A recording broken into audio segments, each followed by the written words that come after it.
पीक कर्ज काढलेलं आहे तुम्ही आणि विमा भरायचा की नाही हा प्रश्न आहे तुमचा. हा प्रश्न जवळजवळ महाराष्ट्रातल्या प्रत्येक शेतकऱ्याचा आहे. कारण महाराष्ट्रात ऍव्हरेज बघितलं तर 1,36,00,000च्या आसपास शेतकरी आहेत. 1,36,00,000 आणि त्यातले जवळजवळ 87 लाख लोकांचा ऑलरेडी पीक कर्ज आहे. तर विमा भरायचा कसा? तर त्याच्यावरती आम्ही विमा कंपनीची बैठक होती सोमवारी. त्या बैठकीमध्ये चर्चा झाली.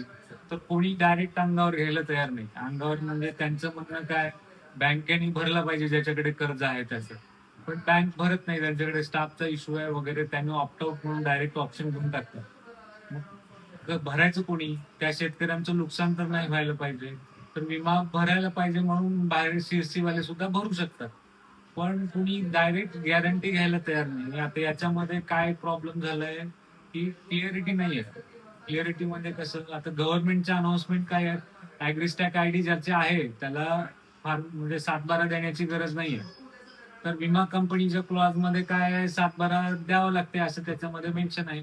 7/12 विमा कंपनीवाले मागत आहेत, हे ऑप्शन आहे. परत दुसरं जे आता त्या कंपनीवाल्यांशी बोलल्यानंतर त्यांचं असं म्हणणं येतं की केसीसी लोन असेल तरी चालेल, तुम्ही भरू शकता, भरलात तर. पण ऊस जर तुमचं ऊसावरती लोन आहे आणि तुम्ही सोयाबीनवर भरला तर ते मी रिजेक्ट करेन, असं काही डीएमनी बोलले आपल्याला धाराशिव जिल्ह्याचं. पण हे पण पॉझिटिव्ह नाही आहे, हे 100% होण्यासारखी गोष्ट नाही आहे. का?